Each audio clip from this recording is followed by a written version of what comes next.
Littérature et cuisine, y a-t-il collusion entre ces deux termes? Et cette collusion est-elle typiquement française?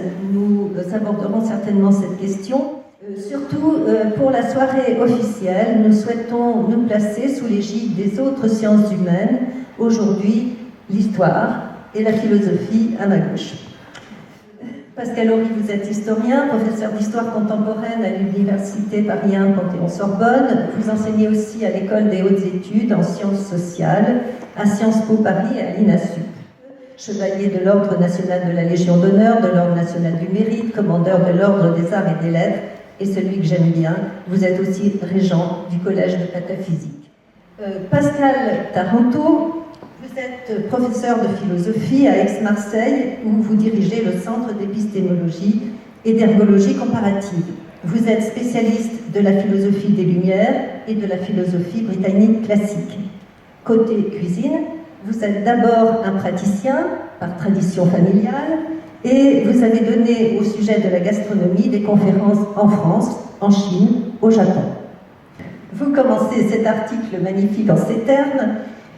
Les philosophes ont longtemps cherché au ciel ce qui distinguait l'homme de l'animal, alors que la réponse était dans leur assiette. Aucun animal ne sait se faire cuire un œuf. Ça a une résonance morale pour moi, parce que la gastronomie, c'est une manière que l'on a de construire pour soi-même une excellence. C'est-à-dire c'est quelque chose qui donne droit au progrès, à la culture de soi, et à la possibilité de s'élever d'un certain niveau à un niveau plus excellent. Voilà. Donc c'est en fait, en réalité, rien d'autre qu'une façon de travailler son propre ethos que d'être cuisinier et d'être gastronome. Alors pourquoi est-ce que c'est un élitisme? Parce que l'excellence, elle n'appartient pas à tout le monde. Il faut un effort et il faut un travail pour arriver à cela. Et pourquoi est-ce que c'est républicain? Parce que ça ne dépend pas de la naissance, ça dépend de la volonté. Ça dépend de la volonté. C'est donc le mérite de votre investissement qui sera payé de retour quand vous vous élèverez à ce type d'excellence. Donc c'est quelque chose qui est en fait très moral, plus que politique d'une certaine manière. C'est en cela que je vois dans la gastronomie quelque chose qui à la fois est un savoir d'élite, mais qui en même temps est à la portée de tout le monde.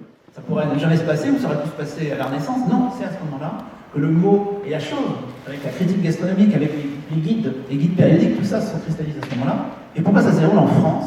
Parce que c'est pas du tout une question de cocorico, mais ça se déroule en France. Et pour simplifier, mais je ne sais pas si on va en parler, c'est que c'est la Révolution et c'est le restaurant. Bon, les deux R, Révolution et restaurant. Et à partir de ce moment-là, comme le restaurant a été inventé en France à la fin de l'Ancien Régime, ben, il faut qu'il y ait une instance de jugement, ce sera la critique gastronomique.